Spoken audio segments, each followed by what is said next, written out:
तो 16,100 भगवान की रानियां और 8 पट रानियां।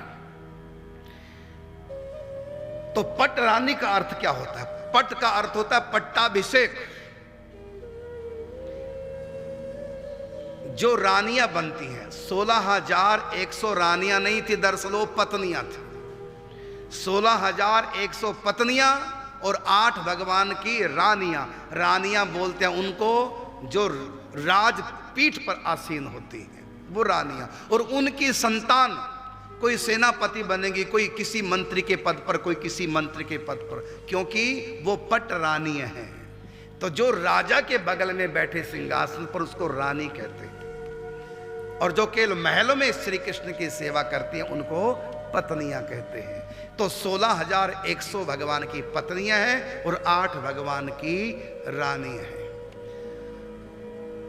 तो 8 इन्हीं को बोलते हैं 8 पट रानियां। पट का मतलब होता है राज्य, गद्दी, पट्टाभिषेक जिसको बोलते हैं, पट रानियां। पट शिष्य किसको कहते हैं?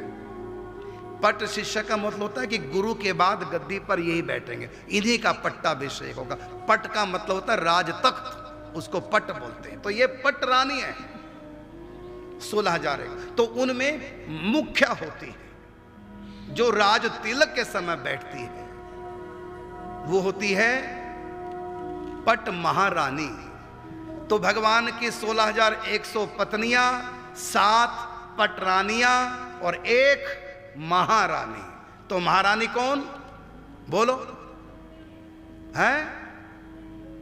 जोर से बोलो। रुक्मिणी जी। ये रुक्मिणी कौन है? ये महारानी। 1 महारानी, 7 रानी और 16,100 पत्नियां भगवान की।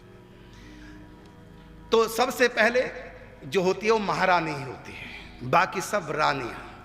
अब एक प्रश्न है कि इतने विवाह क्यों? इसका उत्तर है, पहले जमाने में क्षत्रिय ही सेना में भर्ती होते थे, युद्ध क्षत्रियों के साथ होते थे। युद्ध में कौन मारे जाते थे? क्षत्रिय पुरुष मारे जाते थे। तो पुरुषों की संख्या कम हो जाती और महिलाओं की, स्त्रियों की संख्या अधिक होती। तो लड़के तो युद्ध में मारे गए, लड़कियां तो युद्ध में मारी नहीं गई। तो लड़कियों की संख्या ज्यादा, लड़कों की संख्या कम। यदि एक लड़का क्षत्रियों में 1 विवाह करेगा तो कितनी लड़कियां कुंवारी रह जाएंगी। इसलिए नियम बना दिया कि क्षत्रिय वंश कैसे बढ़े, तो एक एक लड़का जितने अधिक से अधिक विवाह कर सके तो कर सकता है। तो क्षत्रियों में बहु विवाह की इसलिए परंपरा थी जिससे क्षत्रिय वंश खत्म ना हो, क्योंकि युद्ध में क्षत्रिय मारे जाते थे, महिलाएं पूरी होती थी और पुरुष कम हो जाते थे, तो अनबैलेंस हो जाता था। इसलिए एक एक को कई कई विवाह करने पड़ते थे। इसलिए भगवान ने उस समय के नियम से जो जितने अधिक विवाह कर सकता करे। इसलिए उस समय वसुदेव जी ने 17 विवाह किए थे। श्री कृष्ण के पिता के वसुदेव के 17 विवाह और महाराज दशरथ के 3 विवाह और कई जगह तो 700 विवाह की चर्चा भी आती है कल्प भेद से। तो जो जितने कर सके, तो भगवान कहते हैं मैं तो इतने कर सकता हूं जितनी आत्माएं हैं, इतने विवाह कर सकता हूं, लेकिन हर आत्मा मेरे विवाह के योग्य नहीं। लेकिन जो मेरे विवाह के योग्य होगी, मेरे साथ विवाह के, उनके साथ में अधिक से अधिक विवाह करूंगा।